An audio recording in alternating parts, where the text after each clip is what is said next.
అందరికీ నమస్కారం. ఎస్కేఎస్ సుగుణ టీవీ వారి తరఫున ఉగాది శుభాకాంక్షలు.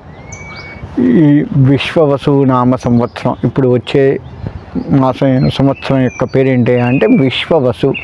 అంటే ఏంటయ్యా అంటే మనకు మొత్తం కూడా మనకు అనుకూలంగా ఉండాలి అనేటువంటి ధోరణితో వచ్చిన పేరు అది. ఇప్పుడు క్రోధినామ సంవత్సరం బాగా క్రోధంగా ఉంటుంది, ఈ విధంగా చెప్పడం జరుగుతుంది. ఈ విశ్వవసు అంటే ఏంటంటే మనకు అనుకూలంగా ఉండాలి, విశ్వంలో అంతా కూడా మనకు అనుకూలంగా ఉండాలి, అంటే భగవత్ అనుగ్రహం మనకు అనుకూలంగా ఉండాలి అన్న ఇదితో ఈ పేరుతోటి మనకి ఈ సంవత్సరం నడుస్తూ ఉంటుంది. ఈ సంవత్సరం మొత్తం కూడా భగవత్ అనుగ్రహం అందరికీ కూడా కలగాలని కోరుకుంటున్నాము. ముఖ్యంగా మనము రాశి ఫలాలు ఎప్పుడూ కూడా ఈ రాశి మనం ఏం చేస్తామంటే గత సంవత్సరం కంటే ఇప్పుడైనా బాగుంటుందా మన జాతకము అని అనుకుంటూ ఉంటాం కదా. కాబట్టి ఈ విశ్వవసునామ సంవత్సరంలో ఈ మేషరాశి వారి యొక్క పరిస్థితి ఏ విధంగా ఉంది అంటే వీళ్ళకి ఆదాయం ఎంత, వ్యయం ఎంత, రాజ్యపూజ్యం ఎంత, అవమానాలు ఎంత, ఇవి మనం ఉగాది నాడు పంచాంగ శ్రవణంలో తెలుసుకునే మొట్టమొదటి విషయం. ఈ విషయంగాను మేషరాశి వారికి ఆదాయం 2, ఖర్చు 14, అంతేకాకుండా అవమానాలు 7, రాజ్యపూజ్యం 5, ఈ విధంగా ఉంటూ ఉంది. అంటే ఇక్కడ విషయం ఏంటయ్యా అంటే మరి ఇంత ఉంది అంటే పోయినసారి లాగా కంటే కూడా ఇంకా ఖర్చు ఎక్కువ ఉందేమో అని అనుకుంటూ ఉంటాం. ఈ పంచాంగ శ్రవణంలో ఈ ఆదాయ వ్యయాలని ఎందుకు తెలుసుకుంటాము అయ్యా అంటే మనకు ముందు వచ్చేటువంటి నష్టం ఏదైతే ఉందో దాన్ని ముందుగా గ్రహించి, ఇప్పుడు ఉదాహరణకి ఆదాయం తక్కువ ఉంది, వ్యయం ఎక్కువ ఉంది.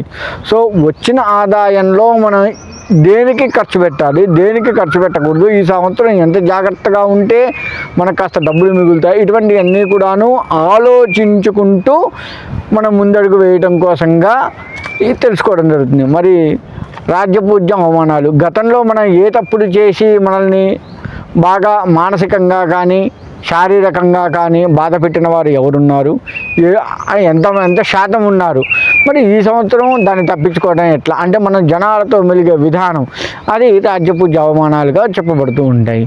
కాబట్టి ఇప్పుడు ఈ మేషరాశి వారికి ఆదాయం తక్కువగా ఉంది అని చెప్పేసి ఎక్కడా కూడా బాధపడవలసిన పని లేదు. ఎందుకు అంటే వీరు అభిషేకం మనకి పరమేశ్వరుడికి కనుక అభిషేకం చేసుకున్నట్లయితే ఖచ్చితంగా ఆదాయం అనేది పెరిగి మనకి అనుకూలంగా ఉంటుంది, అందులో ఎటువంటి సందేహం లేదు. ముఖ్యంగా వీరు చేసుకోవాల్సింది ఏందయ్యా అంటే పరమేశ్వరుడు అభిషేకంతో పాటుగా భగవద్ధ్యానం ఎక్కువగా చేసుకుంటూ ఉండాలి.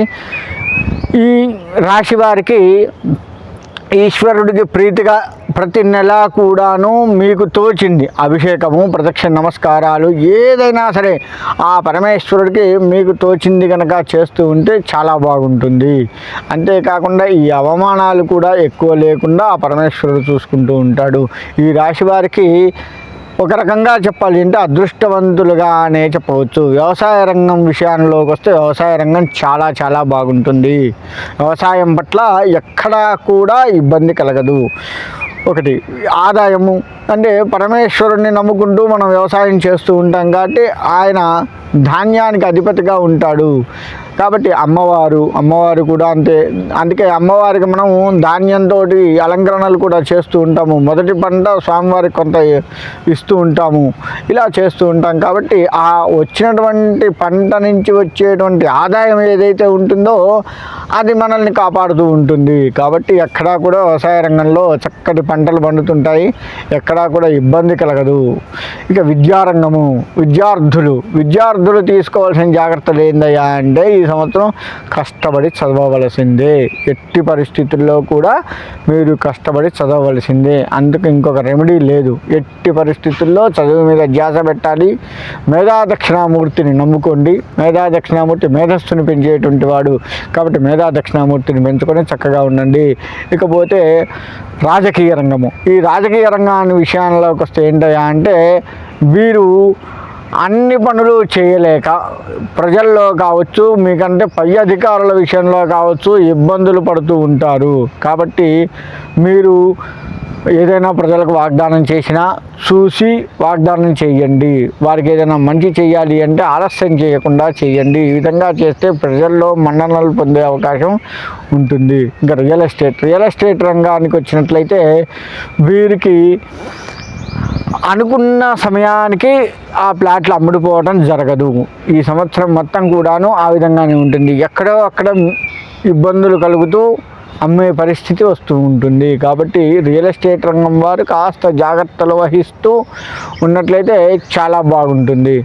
ఇకపోతే ఆధ్యాత్మికపరమైనటువంటి రంగంలో ఉన్నటువంటి వారు అంటే పురోహితులు కావచ్చు, దేవాలయంలో అర్చకులు కావచ్చు, ఇంకా పీఠాధిపతులు కావచ్చు, ఇలా ఆధ్యాత్మిక రంగంలో ఉన్నటువంటి ప్రతి వారికి కూడాను కాస్త మంచి జరిగే అవకాశం ఉంటుంది. ఎందుకు అంటే వీరు ప్రతిసారి కూడా భగవత్ నామ స్మరణలో నిమగ్నమై ఉంటారు. కాకపోతే అర్చకులకు చెప్పే వచ్చేది ఏంటయ్యా అంటే మీరు చేసేటువంటి ఏ దైవం అయినా కావచ్చు, మీరు అమ్మవారికి, స్వామివారికి, ఎవరికి, విష్ణువుకి, శివుడికి ఎవరికి అర్చనలు చేస్తున్నటువంటి వారైనా సరే అర్చకులు, మీరు కొంచెం భక్తి శ్రద్ధలతో చెయ్యండి. మీకంటూ కూడా ఒక చెంబెడు నీళ్ళు ఆ స్వామివారి మీద అభిషేకం చేసేటప్పుడు మమ క్షేమ స్థిత్యర్థం అంటూ సంకల్పంలో చెప్పుకొని అభిషేకం చేసుకోండి. ఎట్లాగూ జనానికి చేస్తూ ఉన్నాం కదా మనం అభిషేకాలు అవన్నీ కూడాను, అందులో కాస్త మీ పేరు కూడా మనసులో చెప్పుకొని మమ్మల్ని క్షేమంగా ఉంచు స్వామి అని చెప్పేసి ఆ స్వామివారికో అమ్మవారికో మనం ఏ భగవంతుడి అర్చన చేస్తున్నాం ఆ స్వామివారికి చెప్పుకొని అమ్మవారికి చెప్పుకొని చేస్తే ఆ భగవత్ అనుగ్రహం మీకు కలుగుతుంది. కాబట్టి ఇలా అన్ని రంగాల వారిని లెక్కేసుకుంటే చిన్న చిన్న ఇబ్బందులతో ఉంటారు. ముఖ్యంగా ఇంకా చెప్పాలి అంటే వ్యాపారము, ఇక అతి చిన్న వ్యాపారం దగ్గర నుంచి అంటే కిరాణా సామాన్ వ్యాపారం దగ్గర నుంచి లెక్కేస్తే ఈరోజు షాపింగ్ మాల్స్ చాలా పెద్ద పెద్ద ఉన్నాయి. అటువంటి వ్యాపారాలు చేసేంత వరకు కూడాను అందరికీ కూడాను ఆర్థికంగా కాస్త నష్టం వచ్చేది కనపడుతూ ఉంది. కాబట్టి ఆ ఆర్థికమైనటువంటి పరిస్థితుల్ని మీరు దృష్టిలో పెట్టుకొని కాస్త జాగ్రత్తలు వహిస్తూ ఉన్నట్లయితే తప్పకుండా బాగుంటుంది. మీ షాపులో ఖచ్చితంగా ఈశాన్యం మూలలో రాగి చెంబులో నీళ్లు పెట్టుకోండి. అందులో ఎర్రటి పువ్వో పచ్చటి పువ్వో వేసుకొని రాగి చెంబు మాత్రమే అందులో ఎప్పటికప్పుడు ఆ రాగి చెంబు ప్రతిరోజు కూడా శుభ్రం చేసుకుంటూ ఉన్నట్లయితే మీకు కాస్త మంచి జరిగే అవకాశం ఉంది. కాబట్టి ఈ మేషరాశి వారు అన్ని రంగాల వారు కూడాను పరమేశ్వరుణ్ణి నమ్ముకుంటూ ఉన్నట్లయితే తప్పకుండా మంచి జరుగుతుంది. కాబట్టి ఆ విధంగా అందరికీ మంచి జరిగి ఆ పరమేశ్వరుడి అనుగ్రహం కలగాలి అని కోరుకుంటూ సెలవు తీసుకుంటాం.